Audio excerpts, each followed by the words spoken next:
এখনকার সময় বাড়া জ্যোতিষী হওয়ার জন্য ওরা অনেক ভণ্ডামি করতে হয়, কিন্তু তোমাদের বাড়া একটা কাজ করলেই জ্যোতিষী হতে পারবে, সেটা হলো কি পকেট পরোটা বিক্রি।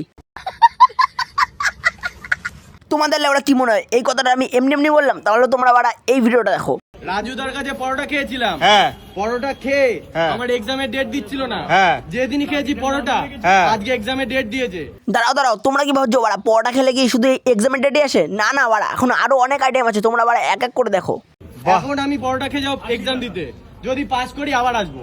বাড়া পরীক্ষা দেওয়ার কি দরকার? বাড়া পরোটা খেয়ে নিয়েছিস, বাড়া এমনিই পাস। দাদা দেখো, দুজন গ্রুপ ডিতে চাকরি পেয়েছে, দুজন কোম্পানিতে চাকরি পেয়েছে, 3টে ছেলের বিয়ে হয়েছে পরোটা খাওয়াতে। আমি বাড়া আমাদের দেশের পাবলিকদের একটা কথা বলতে চাই, বাড়া চাকরির জন্য ওরা আন্দোলন না করে বাড়া রাজুদার দোকানে যাও। বাড়া একদিন বাড়া পকেট পরোটা খাবে, বাড়া পরের দিনই চাকরি কনফার্ম। और अभी तो रुको, क्लाइमैक्स अभी बाकी। পরোটা খেলে 3 দিনের মধ্যে বিয়ে হয়ে যাবে। 3 দিনের মধ্যে প্রচুর ছেলে মেয়ে বিয়ে করে নিয়েছি পরোটা খেয়ে, প্রচুর। চলো বাড়া চাকরির সাথে সাথে ওরা বিয়ের কনফিউশনটাও দূর হয়ে গেল। বাড়া যারা যারা বাড়া মেয়ে পাবে না ওরা পরের দিন কি করবে? রাজুদার দোকানে চলে যাবে বাড়া পকেট পরোটা খেতে।